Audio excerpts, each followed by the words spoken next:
అందరికీ నమస్తే. నా పేరు వి బాలరాజు అండి. నేను రిటైర్డ్ తహసీల్దార్ను.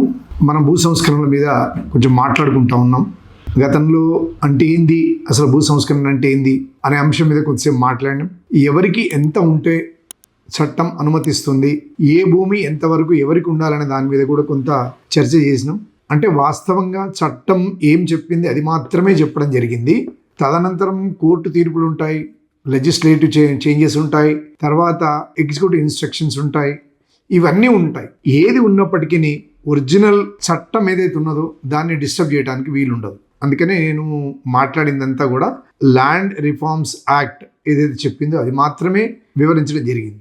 నేను ఇవాళ చెప్పదలుచుకుంది ఏంటంటే, అసలు ఎక్కడ మొదలైంది, ఎలా మొదలయ్యింది, ఎవరో ఒకరు దానికి మూలకర్త ఉంటారు కదా. 1949లో స్వాతంత్రం తదనంతరం అప్పుడు తీసుకున్న నిర్ణయాలకు అనుగుణంగానే 1949లో మద్రాసుకి చెందినటువంటి కాంగ్రెస్ నాయకులు జేసీ కుమారప్ప అని చెప్పి ఆయన ద్వారా ఒక కమిటీ వేయడం జరిగింది. ఆ కమిటీ చాలా టైం తీసుకొని ఒక మంచి రిపోర్ట్ ఇచ్చింది. దానికి అప్పటికే అంతర్జాతీయ సంస్థలుగా ఉన్నటువంటి ఫుడ్ అండ్ అగ్రికల్చర్ ఆర్గనైజేషన్ వాళ్ళు కూడా బాగా సపోర్ట్ ఇచ్చారు వాళ్ళు. ఎందుకంటే పావర్టీని తగ్గించాలి, ఫుడ్ ప్రోడక్ట్ పెరగాలి, పేదరికం తగ్గాలనేది ఒక ఇంటర్నేషనల్ స్టాండర్డ్స్గా వాళ్ళు సహకరించారు, టెక్నికల్ సపోర్ట్ చేశారు, అన్ని రకాలుగా వాళ్ళు అడుగడుగున ఇంటర్నేషనల్ ఆర్గనైజేషన్ కూడా సహకరించారు. ఎంత చేసినప్పటికీ రాజకీయ వ్యతిరేకతలు ఉంటున్నాయి. ఆనాటికే అప్పటికే ఏం చేసినా కూడా ల్యాండ్ రిఫార్మ్స్ పట్ల ఒక కమిటీ ఇచ్చే లోపల చాలా జరిగాయి. ఏది ఏమైనా కూడా ఆయన ఒక గాంధేయవాదిగా ఒక స్పష్టమైన రిపోర్ట్ అయితే ఇవ్వడం జరిగింది. అంటే దీన్ని చట్టబద్ధం చేయాలని ఒక ఆలోచన అయితే వస్తుంది కదా. చట్టబద్ధం చేసింది కూడా 73లో చట్టమైంది, అమలు మాత్రం 1/1/1975 అని అనుకున్నాం. ఏదేమైనా కూడా కొంత హేతుబద్ధత అనేది అవసరం, ఒక పర్టికులర్ రీజనబుల్ థాట్ ప్రాసెస్ అనేది అవసరం ఉంటుంది. ఈ థాట్ ప్రాసెస్లో భాగంగానే ఎవరు ఏ ప్రాంతంలో ముందు జరిగింది, అది ఎలా మొదలు పెట్టారు, దాని వెనకాల ఉన్నటువంటి ఒక సపోర్టివ్ ఎలిమెంట్స్, జేసీ కుమారప్ప రిపోర్ట్ ఇచ్చాడు, దాని ఎగ్జిక్యూషన్ బాడీ అంటే ఒకటి ఉండాలి కదా. 75 కంటే ముందే 1967లో హరికృష్ణ థోనార్ తర్వాత వినోద్ చౌదరి అనే ఇద్దరు వెస్ట్ బెంగాలీ వాళ్ళు, వాళ్ళకి అన్ని రకాల చైతన్యాలు ఉన్నాయి అప్పటికే, రాజకీయ చైతన్యం కావని, లేకపోతే వాళ్ళకుండే వామపక్ష భావజాలం కానీ, వాళ్ళకుండే ఒక సోర్స్ ఆఫ్ థింకింగ్కు ఉన్నటువంటి ఒక పదునైన భావజాలం, అందరికీ భూమి ఉండాలనే ఒక ఉద్దేశంతో ఈ భూ సంస్కరణలు అక్కడ మొదలు పెట్టడం జరిగింది. ఈ క్రమంలోనే ఆనాడు ఈ 67 అప్పటికి ఇందిరాగాంధీ యాక్టివ్గా ఉన్నారు. ఎవరు ఏం చేసినప్పటికీ మొత్తానికైతే భూ సంస్కరణలు కొలిక్కి తీసుకొచ్చే ప్రయత్నం అయితే జరిగింది. అప్పుడు అందరికంటే ముందుగా వెస్ట్ బెంగాల్లో జరిగింది, వాళ్ళు కొంతవరకు విజయం సాధించారు. తదనంతరం కేరళ రాష్ట్రానికి వెళ్ళిపోయింది. కేరళలో కూడా ఒక మంచి, వాళ్ళు కూడా ఒక అద్భుతమైన జ్ఞాన సంపద కలిగినటువంటి రాష్ట్రంగా వాళ్ళు కూడా చేసుకున్నారు. తదనంతరం వీళ్ళందరికంటే ముందుగా పర్ఫెక్ట్గా ఎవరికి కూడా ఒక 100 ఎకరాల పైచిలుకు భూమి లేని ప్రాంతం, ఎవరికి భూమి లేకుండా ఉన్నటువంటి రైతు ఆధారిత కుటుంబాలు జమ్మూ కాశ్మీర్. ఈ 3 రాష్ట్రాలలో బాగా ల్యాండ్ రిఫార్మ్ చట్టం, భూ సంస్కరణల చట్టం పర్ఫెక్ట్ అమలు చేయడం జరిగింది. అయితే ప్రతి కుటుంబానికి ఎంత ఉండాలి అనే దాని మీద కూడా కొన్ని ఉద్యమాలు జరిగినాయి. దానికి అది ఫైనల్ చేయడానికి కూడా చాలా రకాల ఇబ్బందులు ఎదురైనాయి. ఎట్ లాస్ట్ మన గతంలో అనుకున్నట్టుగానే ఎటువంటి భూమి ఎటువంటిదైనా కూడా ఒక 54 ఎకరాలకు పరిమితం చేశారు. అయితే నిన్ననే ఫ్రెండ్స్ కొంత డిస్కస్ చేసి ఏమంటున్నారంటే, అది తదనంతరం కొన్ని మార్పులు చేర్పులు జరిగినాయి కదా, అవి కూడా చెప్పవలసింది అన్నారు. కానీ నేను ఇంకా ఏమంటుందంటే, ఒరిజినల్ చట్టానికి నేను కట్టుబడి ఉన్నాను కాబట్టి ఒరిజినల్గా ఎంత ఇవ్వాలని అనుకున్నారో ఏ నుంచి కే వరకు ఏదైతే డిఫరెన్షియేట్ చేసి చట్టం రాయబడిందో అది మాత్రమే చర్చించడం జరుగుతుంది. అందుకని ఎవరికి కూడా 27 ఎకరాలు తరిపొలం మించకూడదు, 54 ఎకరాలు అది మించకూడదు. ఈ రకంగా ఒక్కొక్క రాష్ట్రంలో ఒక్కొక్క పద్ధతిలో అమలు జరుగుతూ వచ్చింది. అందరికీ ఈ 3 రాష్ట్రాలే ఆదర్శంగా ఉన్నాయి. కానీ ఇప్పుడు ఉత్తరప్రదేశ్, గతంలో రాష్ట్రాలకు ఏర్పడిన అతిపెద్ద రాష్ట్రం ఉత్తరప్రదేశ్ కాబట్టి అక్కడనే ఈ జమీందారీ వ్యవస్థలు చాలా బలంగా ఉన్నాయి. వాళ్ళ రాష్ట్రాలు అమలు చేయకుండా ఉండవలసినటువంటి హడ్డుల్స్ ఎన్ని క్రియేట్ చేయాలో అన్ని క్రియేట్ చేస్తూ ఉన్నారు. రాజకీయంగా పెత్తనం చేస్తూ ఉన్నారు.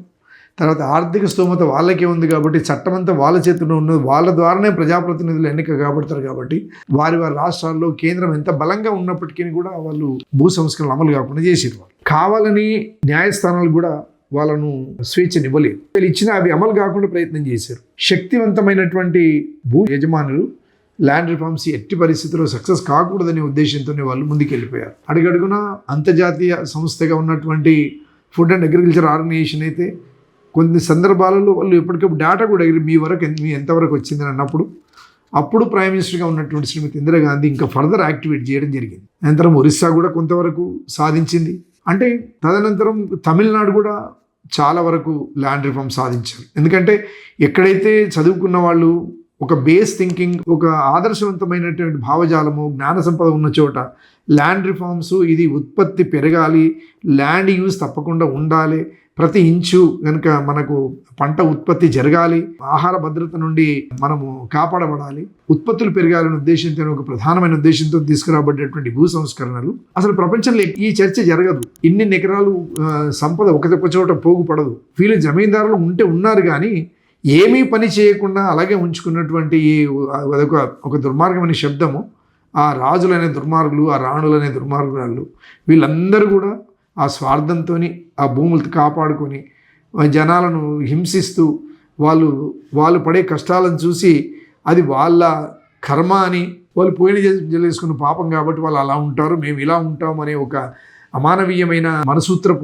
మనధర్మశాస్త్రపు సూత్రబద్ధతను ఆధారం చేసుకొని వాళ్ళు అలా ఉంటారు, మేము ఇలా ఉంటాం అనే ఏ దశలో కూడా కనికరం లేనటువంటి జీవితాలు వాళ్ళు గడిపారు. చివరాఖరకు బలమైన రాజ్యాంగం ద్వారానే వాళ్ళను అడిచివేయడం జరిగింది. అలాగే ఆ పద్ధతి అది ఆ కొనసాగిగానే మన ఆంధ్రప్రదేశ్లో కూడా అప్పటి పివి నరసింహారావు ముఖ్యమంత్రిగా ఉన్నారు. ఆయన కూడా భూస్వామి, కొన్ని వందల ఎకరాలు ఉన్న వ్యక్తి, వేల ఎకరాలు ఉన్న వ్యక్తి.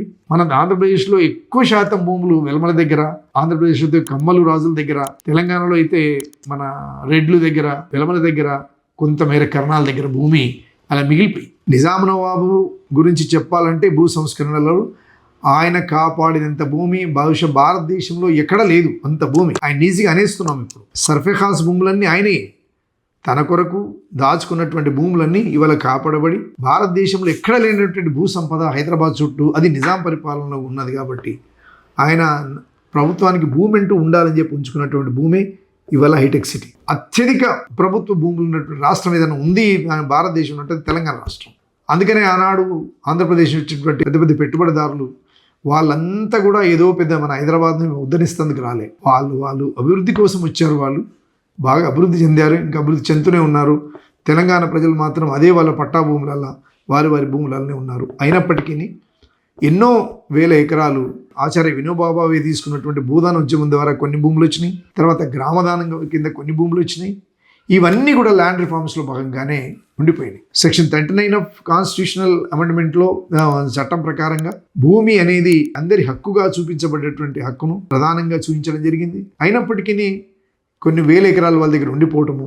పివి నరసింహారావు గారు 1972లో గుంటూరులో పెట్టిన సభ అందరికీ భూమి రావాలనే ఉద్దేశంతోనే ఒకవేళ మీరు ఇవ్వకుంటే మేము గుంజుకుంటామనే పద్ధతిలో మీటింగ్ హెచ్చరిక చేయడం జరిగింది. ఆ ఫలితమే ఆయన తన ఉద్యోగం పోవటానికి కారణమైంది. నిజాలే మాట్లాడుకోవాలి. తర్వాత ప్రధానమంత్రి అయ్యిండు, ఏం సాధించిండు, అవన్నీ ఈ ల్యాండ్ రిఫార్మ్ సంబంధించిన అంశాలు కావు. కాబట్టి ఒకవేళ మనం అనుకుంటే ఎవరి పనితనానికి వాళ్ళకి ఇవ్వాల్సిన గౌరవం ఇవ్వాలనుకుంటే ఈ ల్యాండ్ రిఫార్మ్స్లో ఆయన కాంట్రిబ్యూషన్ ఆంధ్రప్రదేశ్లో కొంతవరకు ఉన్నది.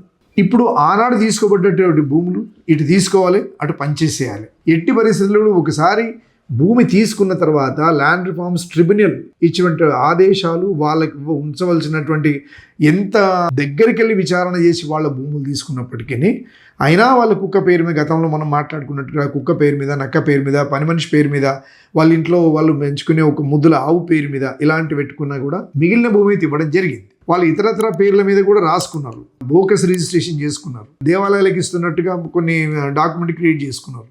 ఏది చేసినా కూడా 1-1-75 తర్వాత వాళ్ళు ఏది చేసినా కూడా చట్టం అబ్జర్వ్ చేసింది. ల్యాండ్ రిఫార్మ్స్ ట్రిబ్యునల్ తనకున్న పరిధిని ఉపయోగించి ల్యాండ్స్ అని తీసుకున్నప్పటికీ తీసుకున్న భూములన్నింటినీ కూడా ఎప్పటికప్పుడు వాళ్ళకు డిస్ట్రిబ్యూట్ చేయడం జరిగింది. వాళ్ళందరికీ కూడా లావణి పట్టాలు ఇవ్వడం జరిగింది. వాళ్ళు ఇచ్చిన భూములు ఎటువంటి అన్ని గలుసు భూములు, పనికిరాని భూములు. ఈ పేదలంతా పోయి దాని మీద ఇచ్చేసి మట్టి తిని, రాళ్ళు తిని, రప్ప తిని, అవన్నీ తిని దాన్ని మంచి చదును చేసుకున్నారు. ఈ చదువుని చేసుకుంటున్నప్పుడు కూడా మేము డిక్లరేషన్ ఫలానా పేరు మీద మా హోల్డింగ్ కంటే ఎక్కువ మేము ఇవ్వడం జరిగింది అని చెప్పి కొన్ని చోట్ల బాగా చదువు చేసి బోర్ బావులు వేసుకొని పంట పండించుకున్న భూములను వాళ్ళు తిరిగి స్వాధీనం చేసుకునే ప్రక్రియ కూడా చేసుకున్నారు. ఆ దుర్మార్గులంతా వాళ్ళ దుర్మార్గులే అందాం, నో డౌట్ దుర్మార్గులు అందాం. ఈ పేదల రక్తం పీల్చుకునే ఒక రాక్షస జాతి వాళ్ళందరిది. అయితే తీసుకున్నప్పటికీ వెంటనే అసైన్మెంట్ చేస్తూ వాళ్ళు పట్టాలు తీసుకొని ఈరోజు వరకు కూడా వాళ్ళు ఆ ల్యాండ్ రిఫార్మ్స్ ఆనాటి కుమారప్ప కమిటీ కావచ్చు, లేదంటే హరికృష్ణ థోనార్ కావచ్చు, లేదంటే బొనాయ్ చౌదరి, వీళ్ళందరి యొక్క కృషి ఫలితం అందాం, లేకపోతే ఆలోచన పద్ధతులు అందాం, లేకపోతే ఆనాటి ఒక నిస్వార్థ నాయకత్వాలను అంటుందాం. మొత్తానికైతే కొంతమంది భూములు వచ్చినాయి. ఆ భూములతోనే ఇప్పుడు వాళ్ళు హాయిగా జీవనం గడుపుతున్నారు. ఆ భూములన్నీ వారి పేరు మీద పట్టా అయినాయి. ఏనాటికి కూడా అవి వాళ్ళ సొంత భూములు కాలేకుండా ఉండిపోయాయి.